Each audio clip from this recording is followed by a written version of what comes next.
বৈষম্যমূলক ড্যাব বাতিল এবং ইমারত নির্মাণ বিধিমালা ২০০৮ পুনর্বহালের দাবিতে রাজুক ঘেরাও কর্মসূচি পালন করেছে Dhaka city land owners association.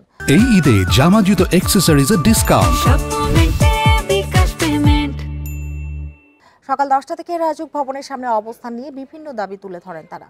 Mirpur, শনির আখড়া, খিলগাঁও সহ বিভিন্ন এলাকার জমি মালিকদের অভিযোগ, 1 বছর আগেও 3 কাঠা জমিতে 2 ইউনিটের 5 তলার অনুমতি দিয়েছিল রাজুক। তবে এখন সমপরিমাণ জায়গায় তারা 3 তলার 1 ইউনিটের বেশি অনুমতি দিচ্ছে না। তারা বলছেন এটি চরম বৈষম্য। পাশাপাশি যে ভবনকে 10 তলার অনুমতি দেওয়া হয়েছে, এখন সেই একই জায়গায় 3 বা 5 তলার বেশি নির্মাণের অনুমতি দেওয়া হচ্ছে না। ইমারত নির্মাণ বিধিমালা ২০০৮ পুনর্বহাল করা হলে তারা আর্থিক সহ নানা ধরনের হয়রানি থেকে মুক্তি পাবেন। কারণ আমরা যারা ঢাকার জমির মালিক, আমাদের নিঃস্ব হয়ে যাব তারা যা করতে চাচ্ছে। একটা আপনার 36 স্কোয়ার ফিট জায়গায় যদি 1600 স্কোয়ার ফিট আপনার একটা প্ল্যান দেয়, তো ওখানে কোন মালিক কি করবে বা কীভাবে বাড়ি করে কি করবে? 2000 স্কোয়ার ফিট জায়গার মূল্য কত?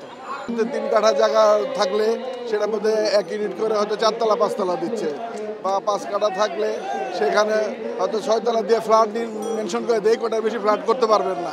এসব অনিয়মের বিরুদ্ধে আমরা প্রতিবাদ জানাচ্ছি এবং 2022 সালে যে ইয়েটা হয়েছে আইনটা, সেই আইনের প্রতিবাদ করতে আসছে।